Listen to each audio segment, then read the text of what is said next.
माझ्याबद्दल पडल्यात तुम्हाला खूप सारे प्रश्न, तर त्याचंच आज उत्तर देणार आहे. व्हिडिओ शेवटपर्यंत बघा. तर श्री स्वामी समर्थ सर्वांना. आजच्या एपिसोडमध्ये सगळ्यांचं मनापासून स्वागत आहे. आज मी बनवत होतो आलूचं पराठं, म्हणजेच बटाट्याचं पराठं. खूप दिवस झालं काहीतरी खावं वाटत होतं. म्हटलं चला आज काय तर पटकन बनवावं, म्हणून म्हटलं पराठं बनवत तुमच्या प्रश्नाचं पण उत्तर द्यावं, म्हणूनच हा व्हिडिओ करत होतो. आणि व्हिडिओ चुकून लॉंग शूटमध्ये झाला, कारण आडवा मोबाईल ठेवल्यामुळं आडवं रेकॉर्डिंग झालं. तर असं म्हटलं चला समजून घेतील सगळे. तर तुम्हाला पडलेला प्रश्न, खूप सारे प्रश्न पडलेत, म्हणतात त्याच्यातल्या एका प्रश्नाचं तर उत्तर द्यावं.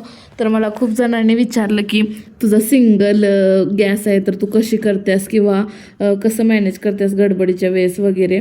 तर इथं मी आता तुम्ही कालचा जर व्हिडिओ बघितला असेल तर तुम्हाला कळत असेल की आम्ही घर बांधतोय आणि आता सध्या मी राहतोय ते रेंटनी राहतोय.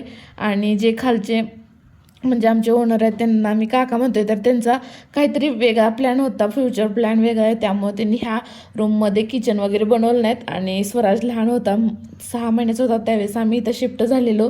आणि त्यावेळेस त्यांना सांगितलं होतं की मला काय खाली वगैरे बनवता येणार नाही, म्हणून त्यांनी त्यांचा टेबल ॲडजस्ट करून दिलता आणि त्याच्यावर माप घेऊन सुद्धा बघितलं आम्ही. पण गॅस मोठा ठेवल्यानंतर जागाच राहत नव्हती, म्हणूनच म्हटलं चला आहे तोपर्यंत इथं आहे तोपर्यंत स्वराजसाठी आम्ही एका सिंगल शिगडीवरती ॲडजस्ट करू. नवीन घरात गेल्यानंतर नवीन घेऊ. तुम्हाला खूप छान कंटेंट बघायला भेटणार आहेत आमच्या नवीन घराचे. म्हणूनच अकाउंटला फॉलो केले नसेल तर नक्की फॉलो करा, यूट्यूबला सबस्क्राईब करा. तर आजच्यासाठी एवढंच. चला भेटू पुढच्या ब्लॉगमध्ये.